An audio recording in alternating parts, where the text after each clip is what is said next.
जय श्री कृष्ण। राधे राधे। आप सभी को होली की हार्दिक शुभकामनाएं।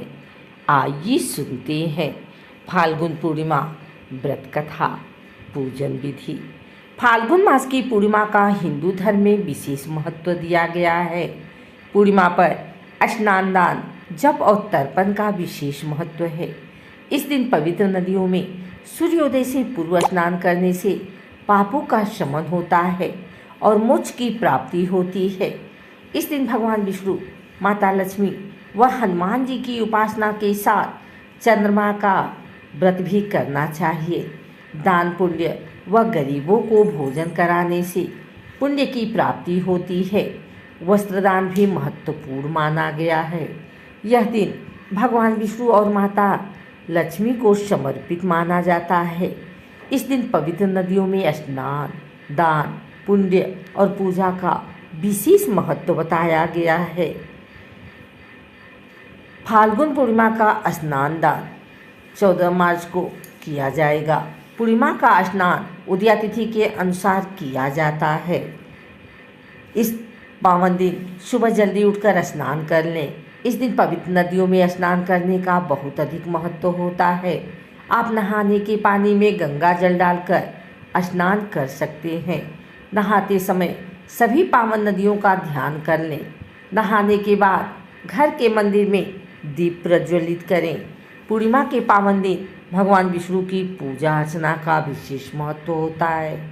इस दिन विष्णु भगवान के साथ माता लक्ष्मी की पूजा अर्चना भी करें। भगवान विष्णु को भोग लगाएं। भगवान विष्णु के भोग में तुलसी को भी शामिल करें। भगवान विष्णु और माता लक्ष्मी की आरती करें।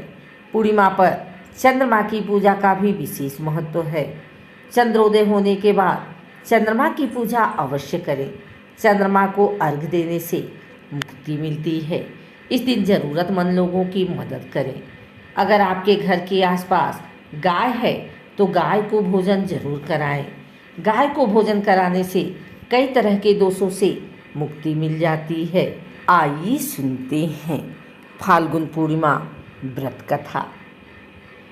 हर साल बुराई की अच्छाई पर जीत की याद के रूप में फाल्गुन पूर्णिमा तिथि पर होलिका दहन किया जाता है एवं होली का यह पावन पर्व मनाया जाता है।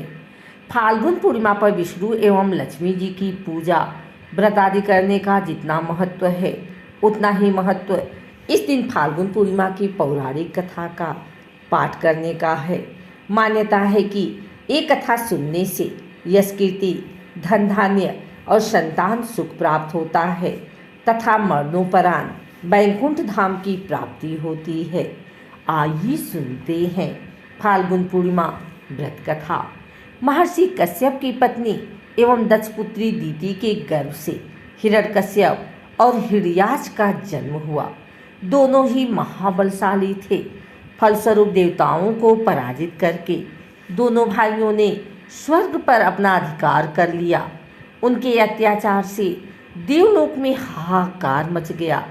अतः भगवान विष्णु ने बड़ा अवतार लेकर हिरण्याक्ष को वध कर दिया। अपने भाई की मृत्यु से क्रुद्ध हिरण्यकश्यप भगवान विष्णु को अपना शत्रु मान बैठा और उनसे प्रतिशोध लेने के लिए भगवान ब्रह्मा की तपस्या करने लगा। उधर हिरण्यकश्यप की अनुपस्थिति में देवताओं ने दैत्यों पर आक्रमण कर दिया और स्वर्ग पर पुनः अपना अधिकार प्राप्त कर लिया। हिरण्यकश्यप की पत्नी कयाधु उस समय गर्भवती थी, जिसे देवराजेंद्र ने बंदी बना लिया। वो कयाधु को लेकर अमरावती जा रहे थे। तभी मार्ग में उन्हें देवर्षि नारद मिल गए। नारद जी इंद्र के साथ कयाधु को देखकर बोले, देवराज, आप इसे लेकर कहाँ जा रहे हैं? ये सुनकर इंद्र ने कहा, हे देवर्षि, कयाधु गर्भवती है। इसके गर्भ में हिरण्यकश्यप जैसे दुष्ट आत्मा का अंश है, जिसका वध करके मैं इसे छोड़ दूंगा। इस पर देवर्षि नारद बोले, इसके गर्भ में तो श्री नारायण का परम भक्त है, अतः इसे छोड़ दो। इंद्र नारद मुनि की ये बात सुनकर देवराज ने कयाधु को छोड़ दिया। देवर्षि नारद हिरण्यकश्यप की पत्नी को अपने आश्रम में ले आए और बोले, बेटी, जब तक हिरण्यकश्यप की तपस्या पूरी नहीं हो जाती तुम निश्चिंत होकर यहीं रहो। तब से कयाधु देवर्षि नारद के आश्रम में रहने लगी और उनके दिव्य प्रवचनों का रसपान भी करती रही, जिसका गर्भ में पल रहे शिशु पर भी बहुत गहरा प्रभाव हुआ। जब समय आया तो कयाधु ने एक पुत्र को जन्म दिया, जिसका नाम रखा गया प्रहलाद। इधर हिरण्यकश्यप की तपस्या जब पूरी हो गई तो ब्रह्मा जी ने प्रसन्न होकर उसे मनोवांछित वरदान दिया, जिसके पश्चात वो अपने राज्य चली गई। प्रहलाद जब थोड़े बड़े हुए तो एक श्रेष्ठ गुरु के मार्गदर्शन में उनकी शिक्षा का प्रबंध किया गया। एक दिन जब हिरण्यकश्यप अपने समस्त मंत्रियों के साथ बैठे हुए थे, तभी प्रहलाद अपने गुरु के साथ वहां आए और पिता को कृतज्ञतापूर्वक प्रणाम किया। ये देखकर हिरण्यकश्यप अति प्रसन्न हुआ और बोला, वत्स प्रहलाद, तुमने अब तक की शिक्षा के दौरान कौन सी सबसे अच्छी बात सीखी है, मुझे बताओ। ये सुनकर प्रहलाद ने कहा, पिताश्री, मैंने अब तक जो सबसे अच्छी बात सीखी है वो ये है कि जो आदि मध्य और अंत से रहित अजन्मा है, इस जगत के पालनहार हैं, दिन दुखियों के स्वामी हैं, उन श्री हरि को मैं बारंबार प्रणाम करता हूँ। ये बात सुनकर हिरण्यकश्यप क्रोध से लाल हो उठा। उसने प्रहलाद के गुरु पर चीखते हुए कहा, अरे मूर्ख ब्राह्मण, तूने मेरे इस बालक को मेरे परम शत्रु का गुणगान करने की शिक्षा क्यों दी। प्रहलाद के गुरु ने कहा, दैत्यराज, आप क्रोध त्याग दें, ये बातें मैंने आपके पुत्र को नहीं सिखाई। ये सुनकर हिरण्यकश्यप आश्चर्यचकित हो गया और बोला, पुत्र बताओ, तुम्हें ये उपदेश, ये शिक्षा किसने दी है। प्रहलाद बोले, हृदय में स्थित भगवान विष्णु ही तो संपूर्ण संसार के उपदेशक हैं, उनके अतिरिक्त कोई किसी भी को कुछ नहीं सिखा सकता है। ये सुनकर हिरण्यकश्यप क्रोध से पागल हो उठा और बोला, अरे मूर्ख, मेरे सामने ये विष्णु कौन है। तू क्यों बार बार उस दुष्ट का नाम ले रहा है, क्या तू इसका परिणाम जानता है।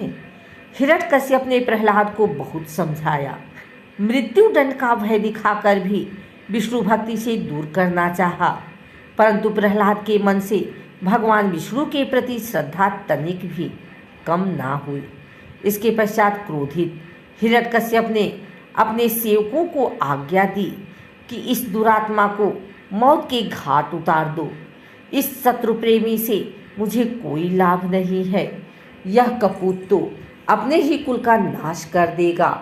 देवराज हिरण्यकश्यप की आज्ञा अनुसार उसके सैनिकों ने प्रहलाद पर तरह तरह के अत्याचार किए और उन्हें मारने का प्रयास किया, परंतु हरि कृपा के कारण वो सब प्रहलाद का बाल भी बांका करने में असमर्थ रहे।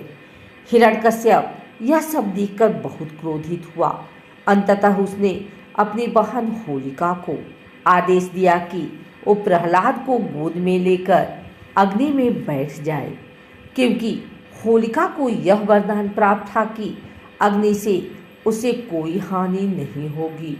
अपने भ्राता के आदेश मानकर होलिका भक्त प्रहलाद को अपनी गोद में लेकर अग्नि में बैठ गई।